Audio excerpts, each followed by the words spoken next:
हम बीजेपी का नाम नहीं ले रहे हैं भाई, लेकिन और भी दल हैं जो उसमें लोग ले लेते हैं और उनको एक्टर बना के, जैसे शत्रुघ्न सिन्हा, तो क्या वो फिल्म नहीं बनाए हैं, तो उनको कैरेक्टर लेस कर दीजिएगा।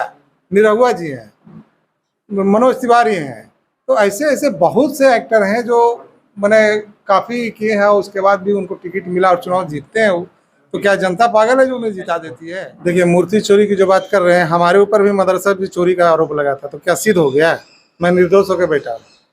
तो अब आपसी मैंने होता है मतभेद, दो पक्ष होते हैं। हम लोग तो राजनीति से जुड़े हुए लोग, हम जानते हैं कि अगर हमारे साथ 10 आदमी है तो 10 आदमी हमारे विरोध में भी है। ऐसा नहीं है कि हमारे सपोर्ट में। तो मुखिया जी का कमाई बंद करके आप किसको कमाई करवा रहे हैं? आप अपने बारे में नहीं कराइएगा। सोलर लाइट का जांच सीबीआई से कैसे आपने पास कर दिया? 30,000 रुपया, 29,000 रुपया पास किया है, जो 9,000 रुपये में बाजार में बिक रही है। आप मुखिया पर प्रेशर बना रहे हैं कि दे दो पैसा। क्यों ऐसा कर रहे हैं आप दूसरे अपने को साथ और दूसरे को चोर समझ रहे हैं। आया हिम्मत तो आइए, बीकोपुर पंचायत जांच कर लीजिए, जिस हिसाब से योजना जांच करना कीजिए, इंदिरा आवास जांच करना कीजिए। नमस्कार साथियों, मैं हूं अनुराग पांडे और आप देख रहे हैं सच बिहार 24x7। आज हम लोग आए हुए हैं बीकोपुर पंचायत। मुखिया जी छोटन खान इनका निकनेम है और इनका पूरा नाम है रियासत नवाज खान। हैं तो मुखिया, लेकिन एक विधायक जितना हैसियत रखते हैं अपने क्षेत्र में। इन्हें लोग, जनता जो है, इन्हें खुदा मानकर इनके पास आती है और सब जितना भी प्रॉब्लम होता है, मुखिया जी अपने स्तर से उस प्रॉब्लम को देखते हैं और जहां तक हल हो सकता है हल निकालने का प्रयास भी करते हैं। अभी ईद मिलन समारोह होने वाला है। ईद मिलन समारोह में हम लोग आए हुए हैं, तो सोचे कि मुखिया जी से चुनाव पे कुछ विशेष बातचीत करते हैं कि आखिर मुखिया जी इस चुनाव में अभय कुशवाहा जी को सपोर्ट करने वाले हैं या फिर सुशील सिंह का सपोर्ट करने वाले, किस रीजन से किन्हें सपोर्ट करने वाले हैं, आखिर क्या व्यक्तित्व देख करके किस नेता को चुनने वाले हैं। आइए इनसे जानते हैं। सबसे पहले हमारे चैनल पे बात करने के लिए बहुत बहुत धन्यवाद। चलिए, बहुत बहुत आपको भी धन्यवाद। ईद मिलन समारोह में आप हमारे यहाँ आए, इसके लिए हम आपको कोटि कोटि नमन करते हैं। और मेरी खुशकिस्मती है कि आप जैसे लोग मेरे पास आए और हमको मेरी बात आगे जनता तक पहुंचाने का प्रयास करेंगे। इसके लिए हम आपको धन्यवाद करते हैं। सबसे पहले मुखिया जी आपसे मैं बात करना चाहूँगा, इस चुनाव में 2024 का चुनाव होने वाला है। 19 तारीख को वोटिंग होने वाला है, आज 11 तारीख हो गया। तो आपको क्या लगता है किस कैंडिडेट को इस औरंगाबाद लोकसभा क्षेत्र में और खासकर इमामगंज विधानसभा क्षेत्र का जो विकास करे वैसे नेता को चुनना चाहिए? देखिए, हम लोग जो अभी यहाँ पे पिछले हमारे 15 साल से हमारे सुशील बाबू थे यहाँ पे सांसद, और जनता यहाँ की लगातार उनको रिकॉर्ड मतों से चुनाव जिताती चली है। लेकिन बड़ा दुख के साथ आज कहना पड़ रहा है कि इस बार हमको लोग को मिल करके उन्हें धक्का देना पड़ रहा है और हटाने का प्रयास किया जा रहा है। क्योंकि उन्होंने 15 साल में जो हमारे क्षेत्र को जो उन्होंने उपेक्षित किया, ना कोई यहाँ पे एक बढ़िया सड़क बनी, ना कोई बढ़िया हॉस्पिटल बने, ना कोई हमारे यहाँ कॉलेज बनाया। ये सारे सांसद मत से होना, ना कोई बड़ा सिंचाई का काम उन्होंने किया, जिसके वजह इस क्षेत्र की जनता काफ़ी उनसे नारुष्ट है। और इस बार हमें लगता है कि दलगत के हिसाब से चुनाव हमारे यहाँ औरंगाबाद लोकसभा में नहीं हो रहा है, यहाँ कैंडिडेट पर हो रहा है। कैंडिडेट पर चूँकि इनको 15 साल हम लोगों ने देखा, लगातार देखा। 2014 में भी हमने खुद से इनका बहुत बड़ा सपोर्ट किया था और 2009 में भी किए। लगातार हम लोग उनके समर्थन में रहे हैं, क्योंकि हम लोग शुरू से जदयू समर्थक रहे यहाँ पे। लेकिन आज ऐसी परिस्थिति बना दिया उन्होंने 15 साल में कि हम लोग को बहुत दुख के साथ आज उस पार्टी को हम लोग को छोड़ना पड़ रहा है। और छोड़ करके हम लोग कैंडिडेट बेसिस पर कि अभय कुशवाहा जी जो हमारे आरजेडी से आए हैं, हम लोग उनके समर्थन में हैं और उनको हम लोग बिना लाभ लेके बता रहे हैं कि हम लोग उनको समर्थन कर रहे हैं। मैं एक बात पूछना चाहूँगा, आपने कहा दलगत से ऊपर उठ करके इस बार औरंगाबाद लोकसभा में वोटिंग होगा, तो आपको क्या लगता है कि नरेंद्र मोदी जी का विरोध करने जा रहे हैं या फिर सुशील सिंह का विरोध करने जा रहे हैं? यहाँ सुशील बाबू का विरोध है, मोदी जी का कहीं विरोध नहीं मिलेगा आपको। कुल मिला के आप भी चाहते हैं कि नरेंद्र मोदी भारत के प्रधानमंत्री? हाँ, हमें उनसे कोई तकलीफ नहीं, कोई आपत्ति नहीं है। तो कुछ लोगों का कहना है कि सुशील सिंह यहाँ पे रोड जितना औरंगाबाद लोकसभा क्षेत्र में बना है शायद ही बिहार में कहीं बना होगा, सिर्फ सुशील सिंह की मदद से। और उन्होंने कहा कि जनधन योजना, आयुष्मान कार्ड वगैरह वगैरह हमेशा जो अपना वो किए हैं वो दिखाते रहते हैं। तो मैंने भी उनसे सवाल पूछा था कि आपके संसदीय फंड से कितना काम हुआ इमामगंज विधानसभा में, कुछ बताइए। तो बता तो नहीं पाए थे, लेकिन आपके अनुसार अभय कुशवाहा की जो जैसी छवि रही है, जैसा कि बीजेपी वाले छवि दिखाना चाहते हैं और खासकर बीजेपी क्या छवि दिखाना चाहेंगे, उनका कुछ वीडियो भी वायरल है, तो उस स्तर पे कैसे चुन पाएंगे अभय कुशवाहा? देखिए, अभय कुशवाहा जी का जो चरित्र पर लोग सवाल उठा रहे हैं ना, तो हर दल में वैसे नेता मिलेगा। मैं किसी दल का नाम नहीं लेना चाहता हूँ। वो नाचने गाने वाले लोग, अभी तो फैशन बन गया है, बढ़िया नाचने गाने वाले को ले आओ, उसे जनता वोट दे करके भेज देती है, जबकि समाज सेवी से उनका कहीं कोई लगाव नहीं रहा है। मैं उसका कट्टर विरोधी हूँ। लेकिन अभय कुशवाहा जी, एक सांस्कृतिक प्रोग्राम में एक वीडियो उनका वायरल हो रहा है, वो हमको नहीं लगता है कि दुर्गा पूजा में भी नाच होती है। हर समय हम लोग जाते भी हैं, आते भी हैं। अभी यहाँ हमारे बीकापुर में भी नाच होती है, कई बच्चे उसमें साथ में ठुमका लगाते हैं। ये इससे आपका चरित्र पर किसी का आप सवाल नहीं उठा सकते। हाँ, अगर कोई महिला ने उन पर आपत्तिजनक बात रखी है, किसी होटल में धराया है या किसी गांव में किसी तरह से गलत काम करते हुए धराए, तो उससे चरित्र पर असर पड़ता है। ये कहा कि हम कोई सांस्कृतिक कार्यक्रम में गए, हम ही जाते हैं कई जगह, तो हमको लेकर के लोग कहते हैं हौसल हौसल कीजिए मुखिया जी, लगिए लगिए लगिए। तो हमको कहिए कि अब चरित्र खराब है, हैं? अभी बहुत जगह पर प्रोग्राम, स्टेज प्रोग्राम चलता है, वहाँ पे नाचने गाने वाले लोग आते हैं, सांस्कृतिक प्रोग्राम होता है, उसमें शामिल होकर के अपना उसका लुत्फ लेता है लोग। इससे करेक्टर पर कोई असर नहीं पड़ता, हमारे समझ से नहीं पड़ता। अगर पड़ता है तो एक नहीं, हम तो किसी दल का नहीं नाम लेंगे, हर दल में वैसे लोग हैं, लेकिन कई ऐसे लोग हैं जो बहुत गंदी गंदी फिल्म बनाए हैं और उन्हें टिकट मिला है, गंदा गंदा गाना गाए हैं, उन्हें टिकट मिला है, वो चुनाव जीते हैं। कुल मिला के टारगेट आपका बीजेपी की तरफ है, जैसे कुछ एक्टर लोगों का भी टिकट मिला है। हम बीजेपी का नाम नहीं ले रहे हैं भाई, लेकिन और भी दल हैं जो उसमें लोग ले लेते हैं और उनको एक्टर बना के, जैसे शत्रुघ्न सिन्हा, तो क्या वो फिल्म नहीं बनाए हैं? तो उनको कैरेक्टर लेस कर दीजिएगा। निरहुआ जी हैं, मनोज तिवारी हैं, तो ऐसे ऐसे बहुत से एक्टर हैं जो मैंने काफ़ी किए हैं, उसके बाद भी उनको टिकट मिला और चुनाव जीतते हैं। तो क्या जनता पागल है जो उन्हें जिता देती है? इससे कोई कैरेक्टर पर उनका असर नहीं है, कोई बदचलन आदमी नहीं है। हम लोग बहुत पहले से उनको जानते हैं, टिकारी के विधायक भी रहे हैं वो।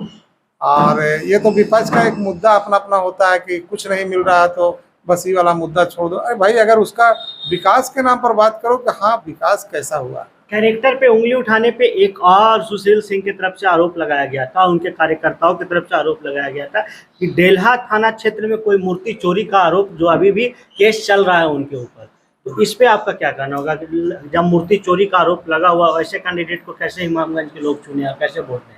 देखिए, मूर्ति चोरी की जो बात कर रहे हैं, हमारे ऊपर भी मदरसा भी चोरी का आरोप लगा था, तो क्या सिद्ध हो गया? मैं निर्दोष होकर बैठा। तो आपसी मैंने होता है मतभेद, दो पक्ष होते हैं। हम लोग तो राजनीति से जुड़े हुए लोग, हम जानते हैं कि अगर हमारे साथ 10 आदमी है तो 10 आदमी हमारे विरोध में भी है। ऐसा नहीं है कि हमारे सपोर्ट में तो हमारे विरोध में नहीं है। लेकिन एक मूर्ति चोरी करने का, एक खुद वो हिंदू धर्म से आते हैं, ऐसा नहीं है कि कोई मुस्लिम है कि जाके मूर्ति चोरी करके, क्या उनको धर्म में आस्था नहीं है?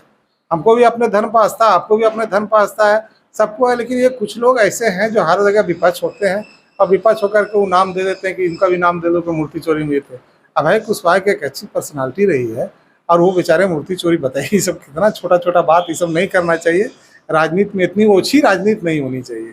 राजनीति कीजिए, लेकिन अपनी विकास के मुद्दे से क्यों भाग रहे हैं आप? हमारा विकास नहीं कर पाए हैं तभी तो विकास से भाग रहे हैं। हाँ, कि विकास के मुद्दे पे क्यों नहीं आप चैलेंज करते हैं, क्यों नहीं बहस करते हैं? जैसे आप इमामगंज से कोठी सलैया होते हुए झारखंड सिवाना जोड़ने वाली सड़क, हम लोग नक्सल क्षेत्र के रहने वाले लोग हैं। अभी हम लोगों से भी काफ़ी तनाव चलता है, क्रिमिनल एक्टिविटी का भी एरिया रहा है। आप तो यहाँ से चप्पे चप्पे जानते हैं। ये बताइए कि हम लोग यहाँ से इमामगंज जाए और अगर हमें कोई मारना चाहे तो एक साइकिल खड़ा करके रोड पर हमको मार देगा। लोग आसानी से मार सकता है, आसानी से मार सकता है। क्या ये रोड डबलिंग नहीं होनी थी? झारखंड सिवाना को जोड़ने वाली है। ना आप रेलवे लाइन के लिए पहल करते हैं, ना आप अच्छे हॉस्पिटल के लिए आपने पहल किया, ना कोई डिग्री कॉलेज के लिए आपने पहल किया, ना बढ़िया रोड बनाने का पहल किया, ना कोई बढ़िया सिंचाई का साधन किया। आपने 15 साल में क्या कही? लगातार 15 साल, इससे पहले भी एक रीजन वो रहे हैं। लेकिन औरंगाबाद जो जब से हम लोग इमामगंज जुटा है, उसमें 15 साल लगातार काम किए हैं।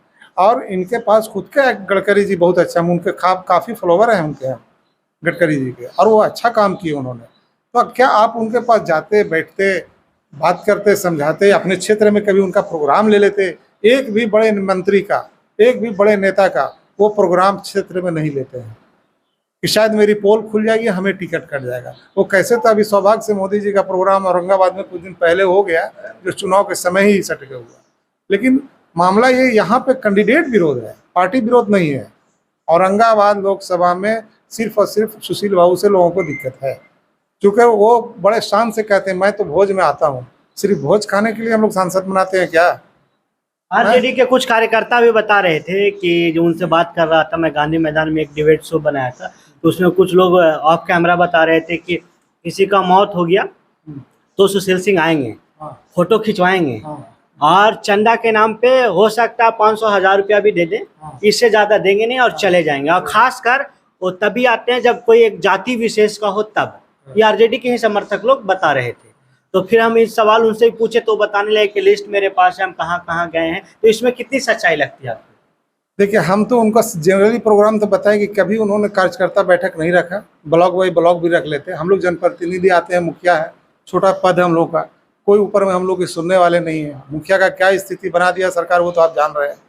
हम लोग को 2022 में सारे लोग को इंदिरा आवास दे देना था, अभी तक 50% इंदिरा आवास नहीं दिया गया। सूची हमने बनाया 1500 की, इंदिरा आवास हमें मिला 700, 700 बटा 800 इंदिरा आवास अभी पेंडिंग है। सारे लोग कहते हैं मुखिया खा के लो, भैया से पैसा है तब तो हम लोग दे। राशन कार्ड का वही हाल है, राशन कार्ड में नाम पहले काटो और फिर जोड़ो। क्या गरीब जनता को ठगने का काम कर रहे हैं भाई? आप एक तरफ से पूरे राशन कार्ड को उड़ा दिए, सारे लोग गरीब को काट दिए। 5 किलो अनाज एक आदमी पर देते हैं, एक परिवार में 10 को परिवार आदमी है, अब उसमें 2 आदमी 3 आदमी का नाम है, 7 आदमी 6 आदमी का आपने नाम उड़ा दिया। अब फिर से उसको करेंगे, फिर से ऑनलाइन करो। ऑनलाइन करने में 900 रुपये 600 रुपया खर्च हो रहा है गरीब का। आया आवासीय जाति बनाइए, लाइए, दौड़िए धूपिए, तब फिर से ऑनलाइन कराइए।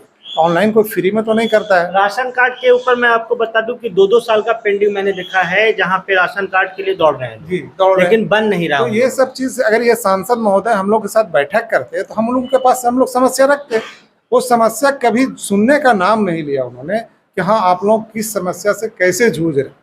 एक मैं बात आपको और पूछना क्या चाहूंगा कहना आरजेडी के बारे में कि कुछ जनता जैसे स्वर्ण में कुछ लोग हैं, कुछ वैश्य में भी कुछ लोग हैं जो आरजेडी से कहीं ना कहीं डरते हैं कि देखा उनका राज 2005 के पहले लालू यादव का कैसा शासनकाल रहा है। जंगल राज का जो बार बार आरोप लगता है, कहीं ना कहीं उसमें सच्चाई है, जिससे लोग डरते हैं अभी भी कि शायद फिर से अगर कोई आरजेडी का सरकार या फिर आरजेडी के सांसद विधायक आएंगे तो फिर से वैसा ही कारामात होना शुरू हो जाएगा। इस पे क्या कहना? देखिए सर, आपको ये चीज़ हम बता दें कि इस बार जो यहाँ चुनाव हो रहा है, हम पहले भी कहा कि दलगत नहीं हो रहा है, ये चुनाव कैंडिडेट वर्सेस कैंडिडेट हो गया है। सुशील हटाओ क्षेत्र बचाओ अभियान चल रहा है। इसमें ना हम लोग तेजस्वी यादव को देख रहे हैं, ना लालू यादव को देख रहे हैं, ना मोदी जी को देख रहे हैं।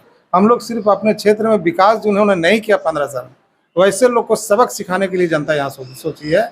और स्वर्ण हमारे यहाँ खास करके बड़ी अच्छी संख्या में यहाँ पर दे रहे हैं वोट। आपके वैश्य समाज के लोगों का वोट उनको मिल रहा है, और हमको नहीं लगता ऐसा कि कोई ऐसी जाति है जिसका वोट अभय कुशवाहा को नहीं मिलने जा रहा है इस बार, ड्यू टू मैंने सुशील बाबू। और यहाँ पे सच्चाई यही है कि 100% यहाँ पर दलगत नहीं रहा है चुनाव। तो क्या लगता है कि कितने मार्जिन से अभय कुशवाहा जीतेंगे या फिर सुशील कुमार सिंह हारेंगे, कितने मार्जिन से? अभी जो स्थिति है, जो अभी है, अगर ऐसा बना रह गया तो कम से कम 2 लाख वोटों से। लेकिन सुशील सिंह का अभी एक वीडियो मैंने उनसे बातचीत में बनाया कि उन्होंने कहा कि 50,000 वोट से इस बार इमामगंज विधानसभा हमको आगे करेगी। 50,000 से लूज कर जाएंगे वो। इमामगंज तो पिछली बार जिताया था, औरंगाबाद से हारे थे, रफीगंज से हारे थे, गुरुआ से हारे थे। एक तो सिर्फ इमामगंज इनको लीडिंग दिया था 30,000 वोट से, 29-30,000 वोट से लीडिंग दिया था। और वही 30,000 हम लोग इस बार कमा देंगे तो 60,000 से तो आपका इमामगंज लूज कर रहे हैं वो। मैं एक बात पूछना चाहूँगा, आरजेडी और बीजेपी अपने अपने नेता तो देते हैं, लेकिन हमारे इमामगंज विधानसभा क्षेत्र से कोई ऐसे नेता क्यों नहीं आगे जाते हैं जिससे हम लोगों को एक लोकल नेता मिले जो हम औरंगाबाद लोकसभा में चुनाव लड़े और हम लोग के लिए काम करे? क्योंकि अगर कोई अदर जगह से कोई नेता बन के आता है और हम लोग चुनते हैं तो इमामगंज पर अभी तक तो ध्यान नहीं पड़ पाया, लेकिन शायद कोई इमामगंज का नेता आगे बढ़े, अगर वो जीत करके आता है तो शायद इमामगंज का कुछ कल्याण हो। देखिए पिछली बार महागठबंधन से इमामगंज के नेता आए थे, लेकिन चूंकि लोकल में इतना रिफ्ट हो जाता है कि इमामगंज के नेता को इमामगंज ही से जनता ने हरा दिया और सुशील बाबू को जिता दिया। इस बार जो आए हैं तो ये भी लोकल ही हैं, ये टेकारी विधानसभा के रहने वाले हैं, जो औरंगाबाद में ही लोग कंस्टिट्यूंसी में पड़ता है। तो ये कोई बाहरी नहीं कहा जाएगा, वो औरंगाबाद के हैं, ये टेकारी के हैं। इस विधानसभा के बारे में मैं बात कर रहा था कि इमामगंज विधानसभा से कोई नेता जाए जो लोकसभा का चुनाव, इसकी तो मांग हम कस के करेंगे। ये तो आपके कहने में इसमें दम है, इसे कोई इसमें दम है कि क्षेत्रीय नेता होना चाहिए। था कि लोकल के लिए वोकल बनो, तो बस उसी पे मैं चर्चा कर रहा हूँ कि अगर कोई लोकल यहाँ से नेता बन के जाता है तो शायद इमामगंज का विकास कुछ अच्छे से करे। अच्छा से करेगा, बिल्कुल बिल्कुल, दम है आपकी बात में, बिल्कुल मैं इससे तायद तो करता मैं तो हूँ। कहना चाहूँगा मैं जैसा कि इसका आपका पकड़ पहुँच है, कहीं आप भी टिकट लेने का प्रयास नहीं कर ये सकते? आपका रिजर्व सीट है ना, इसी सीट है यहाँ पे, हम लोग नहीं नहीं है, चुनाव मतलब लड़ आप सकते हैं। अपने कैंडिडेट कोई इमामगंज क्षेत्र से कोई देख करके उतरवा तो सकते हैं, आप लोग लोकल जनप्रतिनिधि मिलकर हाँ, के। जनप्रतिनिधि इस पर भी हम लोग विचार कर रहे हैं, क्योंकि सरकार जिस हिसाब से मुखिया को पंगु बनाया है, जनप्रतिनिधि को, मुखिया को, वार्ड को, सचिव का चुनाव कराया, आप वार्ड का आप चुनाव कराते हैं और 10 रुपए का भी उनको फायदा, आप कोई फंड अलॉट नहीं करते हैं, ना वार्ड सदस्य को ना सचिव को। 7 आदमी की कमेटी आपने वार्ड में बना दिया और वो बैठ करके अभी तक राह ताक रहे हैं कि सरकार का क्या निर्देश आता है। तो इस टाइप से क्यों चुनाव कराया आपने सचिव का, जब आपको सचिव को कुछ देना नहीं था। तो अभी आपने सोलर लाइट भेज दिया, जो 9,000 में बाजार में मिल रही है, उसका आप कहते हैं मुखिया लोगों को 30,000 रुपये का चेक काट कर दे दो। 2 दिन भी लाइट नहीं चल रही है, क्या लूट मचा रखे हैं। मुखिया को कहते हैं चोर, खुद बमंडल करके बैठे हैं। अगर उस पर बढ़िया से अगर जांच हो जाए सोलर लाइट की, तो बड़े बड़े मंत्री फंसे। वो सम्राट चौधरी जी का बनाया हुआ है वो नियम कानून, जो उसी समय वो पंचायती राज मंत्री थे, जिस समय सोलर लाइट को उन्होंने कन्वर्ट कर दिया इसमें। आपने नल जल का काम देखा, आज भी उठा के देखिए आप, पंचायत का जो काम हुआ है, कहीं ना कहीं जो विभाग से काम हुआ उससे बेहतर है। आज के डेट में भी वो पानी चल रहा है। पंचायत से हमने भी किया काम, आप जाके देखिए कि 7 वार्ड में हमने काम किया, 7 वार्ड में 24 घंटा पानी अवेलेबल है। और मैं चैलेंज के साथ कहता हूँ कि एक खेर का भी अभी तक नुकसान नहीं है, और वो डेली पानी चलता है, उसी से जनता पानी पी के जी रही है। लेकिन उस पैसे को भी हम लोग को काट करके विभाग को दे दिया जा रहा है। मुखिया को एकदम पंगु बना दिया गया, एकदम कतर दिया, हाथ पीछे मोड़ के हम लोग को बांध दिया गया है। हम लोगों को एक राशन कार्ड बनाने का भी उन्होंने पावर नहीं दिया। कोई भी सारा अधिकार हमारा गली नाली कितना पड़ा है। मनरेगा में हम लोग इतना अच्छे से कम 100 लड़का हमारा रोजगार पाता था। हम 100 योजना चलाएंगे तो हमारा 100 मेट बनेगा, तो 100 मेट को हम एक बार काम दे रहे हैं, तो 100 मेट मेरा 100 आदमी रोजगार पाया हुआ था। अभी के डेट में उन्होंने कहा कि नहीं, 20 योजना पे ही आपको रहना होगा, वो भी आप अप्रूवल लीजिए, ब्लॉक से और जिला से जाइए अप्रूवल कराने के लिए, तब आपकी योजना चालू होगी। मनरेगा योजना को आपने आप लोग ठप का कर दिया। एक मुखिया लोग का एक संघ का एक हड़ताल हुआ था कुछ दिन हाँ, पहले। बहुत आंदोलन चला। हाँ, उस हड़ताल होने के टाइम में कोई नेताजी, नाम नहीं याद आ रहा है हमको, नेताजी ने कहा था कि मुखिया लोग का कमाई बंद होते जा रहा है, इसलिए बौखलाए हुए हैं। मुखिया जी का कमाई बंद करके आप किसको कमाई करवा रहे हैं? आप अपने बारे में नहीं कराइएगा सोलर लाइट का जांच सीबीआई से। कैसे आपने पास कर दिया 30,000 रुपया, 29,000 रुपया पास किया है, जो 9,000 रुपये में बाजार में बिक रही है।